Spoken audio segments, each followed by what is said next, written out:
BFM Business, le grand journal de New York, Sabrina Quagliosi. Bienvenue dans le grand journal de New York sur BFM Business, votre rendez-vous du week-end depuis les studios du Nasdaq en plein cœur de Manhattan. Première émission de l'année, émission consacrée aux dossiers importants de ce début d'année aux États-Unis.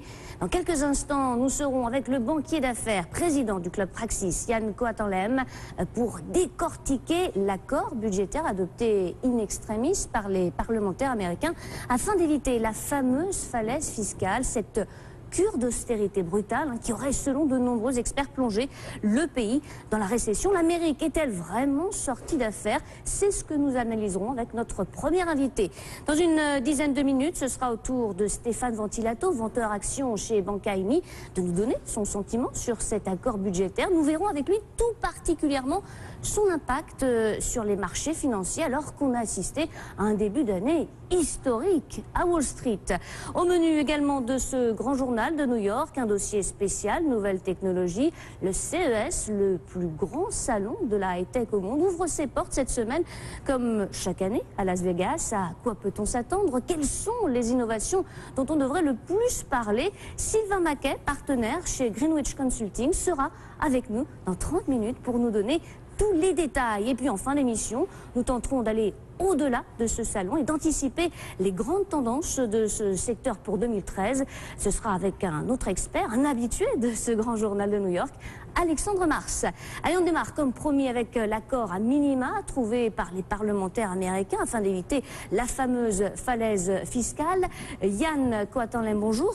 Bonjour. Vous êtes banquier d'affaires, vous êtes le président du club Praxis, vous connaissez très bien ce dossier. On attendait un grand compromis, on a eu un accord à minima dont on a beaucoup parlé, qu'on a pas mal critiqué, mais qui a quand même évité aux États-Unis de tomber de cette fameuse falaise. Voilà. Qu'est-ce que vous en avez pensé de cet accord? Est-ce qu'on a vraiment évité le pire? Alors vous me permettrez de l'appeler le fiscal cliff, parfois je vais revenir à la traduction française, mais effectivement c'est à minima au sens où ça ne règle rien du problème à long terme de la dette américaine. Oui. Et ça ne fait que repousser les échéances. Et en l'occurrence, les échéances, elles arrivent dès le mois de mars, puisque vont se profiler deux dangers. Un qui, ironiquement, est un nouveau fiscal cliff, oui. Petite falaise cette fois-ci, mais quand même un impact possible de réduction, de coupe dans les dépenses de l'ordre de 110 milliards, à la fois des dépenses civiles et militaires d'ailleurs. Donc c'est pas rien. Et le deuxième obstacle, ça va être la rediscussion, le retour du feuilleton, de la discussion du relèvement du plafond de la dette. Alors ça c'est pour dans 2 mois. Si on regarde cet accord, ce mini-deal, comme on l'appelle, est-ce qu'il y a quand même du positif? Parce que il y a du positif au sens où l'impact fiscal qui aurait pu se faire sentir sur la croissance américaine aurait été de l'ordre de 5% du PIB. Ouais. Donc on évite quand même une chute brutale de l'économie grâce à des mesures fiscales qui, elles, n'auront qu'un impact de l'ordre de 1% du PIB. Et les économistes espèrent qu'on s'en tiendra quand même à 2% dans l'année, ce qui ferait quand même pâlir d'envie les Européens, oui. Qui eux seront à 0. Donc voilà, c'est ça le compromis. On a évité une chute de 5% grâce à une petite chute de 1%. Et si on regarde un petit peu dans le détail, on a beaucoup parlé des impôts, c'est vraiment le gros sujet entre républicains et démocrates. On évite donc les hausses d'impôts pour la classe moyenne. Alors, attention, c'est pas tout à fait vrai parce qu'en réalité, voilà, c'est ce que j'allais dire. L'impact moyen sur les foyers américains va être de l'ordre de 1000 euros. Voilà, parce 1000 dollars. Je crois qu'il y a un impôt indirect Absolument. Sur les charges salariales, c'est ça? Sur les charges salariales. Mais ça, on n'en parle pas. Il y a aussi une augmentation de l'imposition sur les plus-values. Donc il y a tout un tas de mesures fiscales. C'est pas seulement le relèvement de la tranche la plus élevée, de 35 à 39,6%, ce qu'elle était du temps du président Clinton. C'est tout un tas de petites mesures fiscales. Ce qui fait que, grosso modo, on va arriver en moyenne à 1000 dollars par foyer fiscal. Un impact de l'ordre de 15 000 dollars pour les gens qui gagnent entre 450 000, 500 000 et 1 million de dollars. Et au-delà, en moyenne, ce sera 170 000 dollars l'effort demandé. Donc ça va toucher tout le monde, oui. Mais évidemment davantage les plus aisés. Bon, on a eu quand même l'extension des allocations chômage, ça c'était parmi les points positifs, j'ai envie de dire. De 6 mois à 18 mois, ce qui est très bien. Alors, peut-être me demander qui a gagné et qui a perdu dans l'affaire. Oui, effectivement, parce que si on regarde un petit peu ce qui s'est passé, on avait vraiment eu les deux camps qui se sont opposés. On a eu quand même un président qui s'est montré plutôt coriace, effectivement. Si on reprend le discours, rappelez-vous, de John Boehner, le responsable de la Chambre des représentants, on a besoin d'un leader. Et ben là, je crois qu'on a eu un leader. On a eu un leader, on a eu quelqu'un qui, en fait, avait fait de la hausse d'impôts sur les plus riches une promesse de campagne. Non seulement en 2012, mais déjà en 2008. Ouais. Donc pendant 4 ans, il s'est battu contre les Républicains, il n'a pas réussi. Et cette fois-ci, pour la première fois, il arrive à imposer ses vues sans aucun compromis sur l'État-providence. Donc ça, c'est important, de son point de vue en tout cas, et ça rééquilibre un peu la dynamique à Washington. Alors les perdants, c'est évidemment les républicains et surtout l'immense majorité des membres du Congrès républicain qui s'étaient tous unis derrière l'effort de Grover Norquist, ce lobbyiste qui défendait le dogme de jamais augmenter les impôts. C'est la première fois depuis 20 ans que les républicains vont accepter d'augmenter les impôts. Ouais. Pourquoi? C'est parce que leur leader de l'époque, il y a 20 ans, George H. Bush, le senior, le père de George W. Bush, avait perdu les élections précisément parce qu'il avait augmenté les impôts et que ça avait eu un effet trop négatif sur l'économie juste avant les élections présidentielles de l'époque. Pas de chance, il perd les élections. Donc gros traumatisme républicain et depuis, parce qu'en fait l'effort de Grover Norquist ne date pas d'aujourd'hui, dès les années 90, il y a eu une espèce d'effort pour éviter toute hausse d'impôts et bien sûr George W. Bush lui a été le champion de ce genre de politique et c'est vraiment la fin de cette période.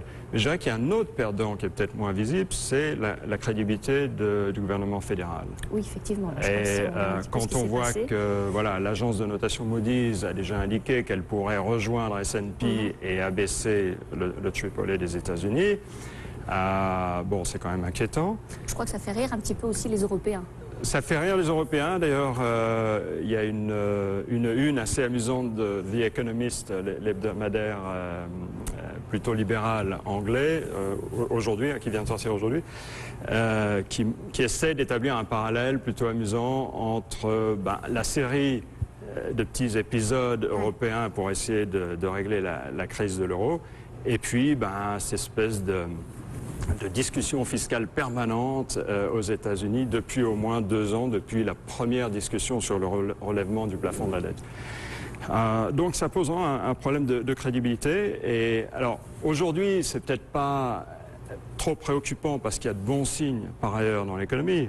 On a vu de bons chiffres, relativement bons chiffres du chômage ce matin. Donc l'emploi se relève, la situation de l'immobilier est bien meilleure. Il y a aussi peut-être des signaux un peu moins négatifs venant de l'Europe. Ouais.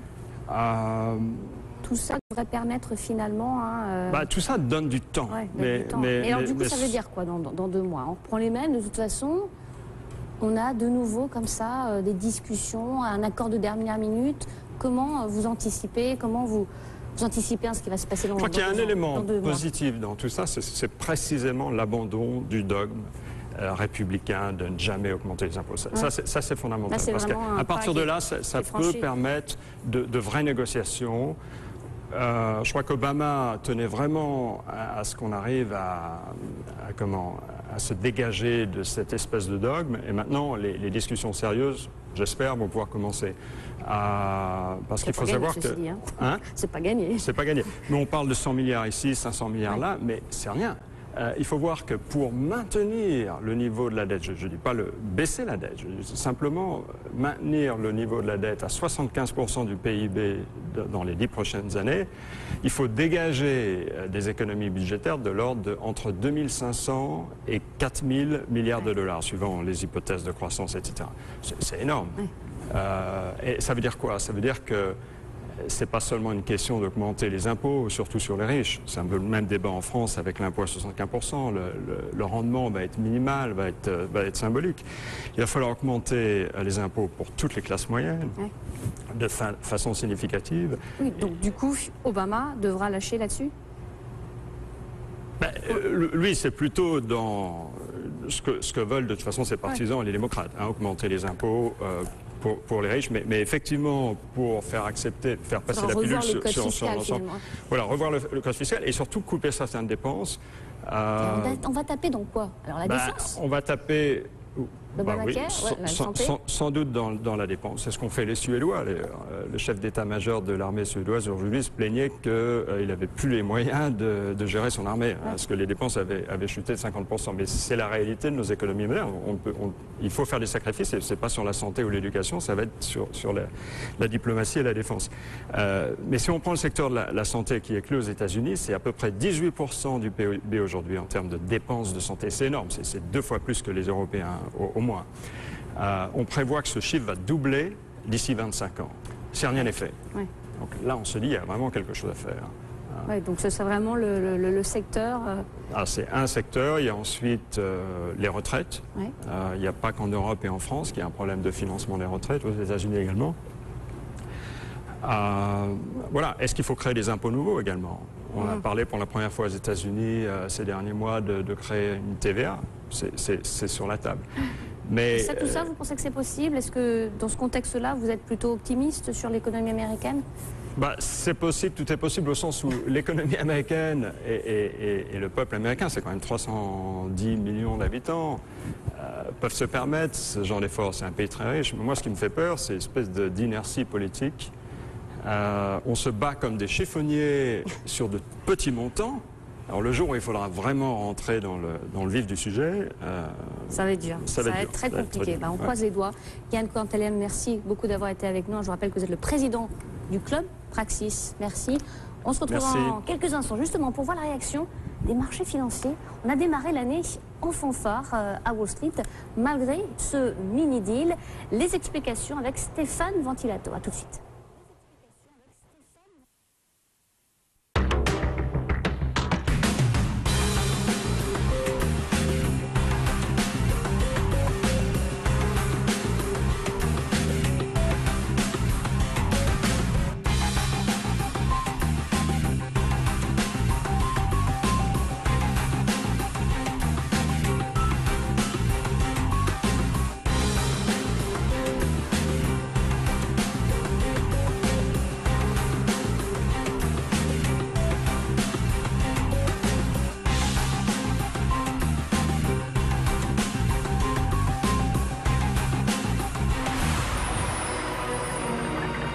Bonne année avec BFM Business.